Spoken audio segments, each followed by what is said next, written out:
Hola, ¿cómo están? En esta oportunidad vamos a hacer un breve repaso sobre síndrome metabólico. El síndrome metabólico constituye una serie de desórdenes o anormalidades metabólicas que en conjunto son considerados factores de riesgo para desarrollar diabetes y enfermedad cardiovascular. En la actualidad ha tomado gran importancia por su elevada prevalencia y es una referencia necesaria para todos los profesionales de la salud en la evaluación de pacientes con alto riesgo de enfermedad cardiovascular.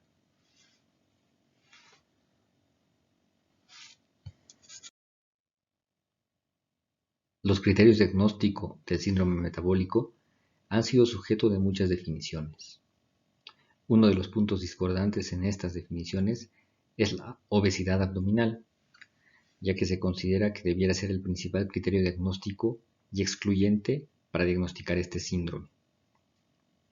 En el año 2010, la Asociación Latinoamericana de Diabetes, ALAT, publicó un consenso en el que define este síndrome como aquel en el que la persona presenta obesidad abdominal, definida como un perímetro de la cintura mayor a 94 centímetros en varones y mayor a 88 centímetros en mujeres, la presencia de triglicéridos altos, por encima de 150 miligramos en decilitro, la presencia de HDL colesterol baja, menos de 40 miligramos decilitro en hombres o menos de 50 miligramos decilitro en mujeres, tendencia a la hipertensión con una presión arterial sistólica igual o mayor a 130 milímetros de mercurio y o una presión arterial diastólica mayor o igual a 85 milímetros de mercurio, o aquellos pacientes que se encuentren bajo tratamiento antihipertensivo, alteraciones en la regulación de la glucosa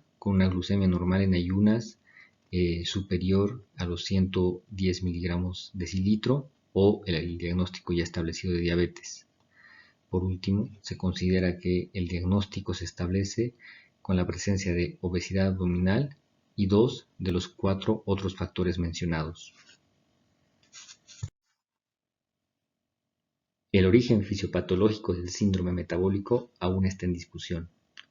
Se ha sugerido que la fisiopatología está basada principalmente en la resistencia a la insulina, esto como el origen del conjunto de anormalidades que conforman el resto del síndrome. Sin embargo, han surgido algunas controversias en este sentido. Dada la estrecha relación entre obesidad abdominal e insulinoresistencia, se ha planteado también que la obesidad abdominal sería el más importante de los factores de riesgo y el que conllevaría al desencadenamiento de las demás anormalidades que componen este síndrome.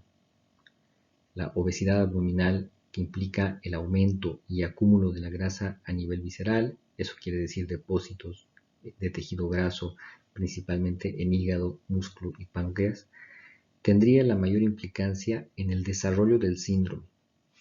Esta grasa visceral implica la formación en el tejido graso de sustancias químicas llamadas adipoquinas, que favorecen estados proinflamatorios y protrombóticos que a su vez van a conducir o contribuir al desarrollo de insulinoresistencia, hiperinsulinemia, alteración en la fibrinólisis y disfunción endotelial.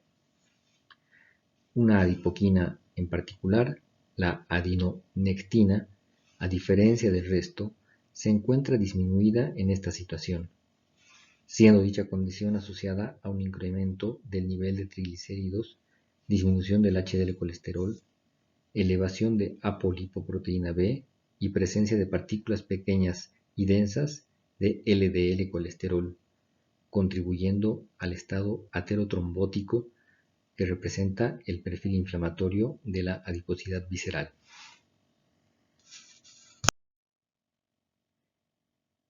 El incremento en la prevalencia del síndrome metabólico a nivel mundial es alarmante, más aún si tomamos en cuenta que es considerado un factor de riesgo para el desarrollo de diabetes o un estado prediabético, por ser un mejor predictor de diabetes que solo la intolerancia a la glucosa.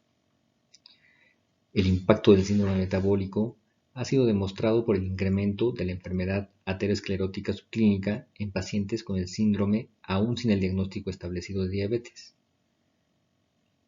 Se estima que la prevalencia mundial es de alrededor del 25% de la población adulta. La obesidad, en general, está teniendo importancia en el mundo por el considerable incremento en su prevalencia, siendo estimada para el año 2008, según la OMS, en 1.5 billones de adultos mayores de 20 años con mayor prevalencia en mujeres.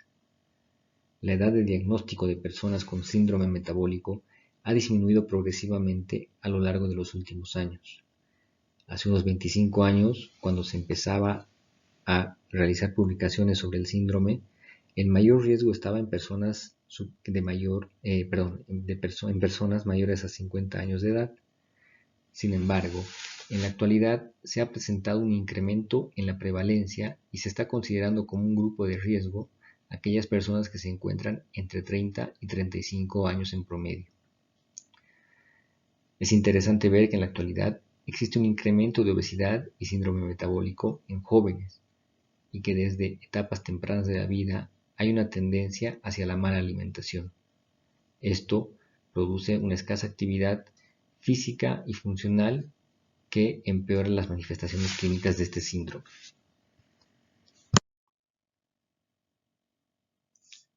La evaluación del síndrome metabólico debería realizarse a personas obesas, aquellas que tienen diagnóstico de dislipemia, intolerancia a la glucosa, hipertensión arterial y diabetes.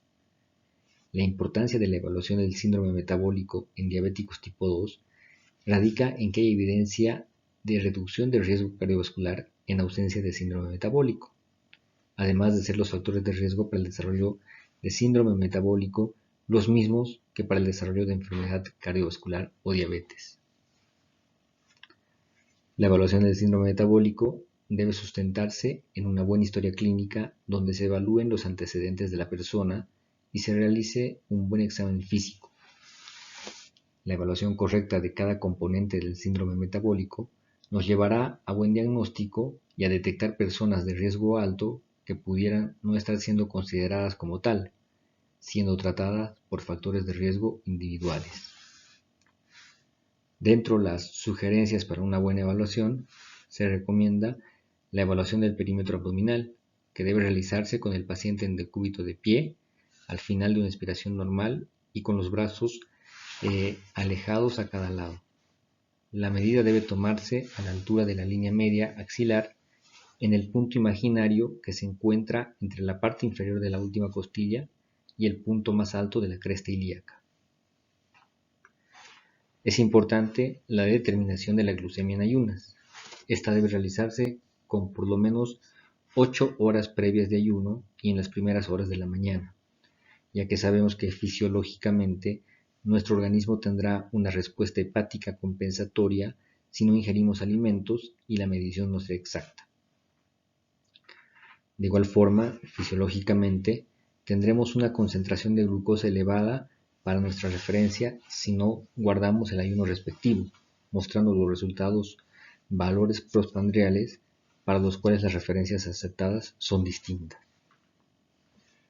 Se debe determinar el valor de triglicéridos y el de HDL colesterol. También debe realizarse con por lo menos 8 horas previas de ayuno y en las primeras horas de la mañana. La concentración de triglicéridos puede variar según lo descrito para la glucosa, no así el valor de HDL. Sin embargo, se recomienda que la medición de ambos sea en ayunas. En cuanto a la medición de la presión arterial, debe realizarse cuando la persona esté descansada y tranquila. No debe tomarse después del ejercicio o si la persona se siente estresada. Recordemos que no estamos diagnosticando hipertensión arterial, por tanto, nuestro objetivo debe ser claro respecto al valor de referencia 130 sobre 85 milímetros de mercurio para el diagnóstico de síndrome metabólico. La medición podemos realizarla usando un monitor digital para presión arterial o un esfigmomanómetro y estetoscopio. La medición va a ser correcta en ambos casos si realizamos el procedimiento de manera adecuada.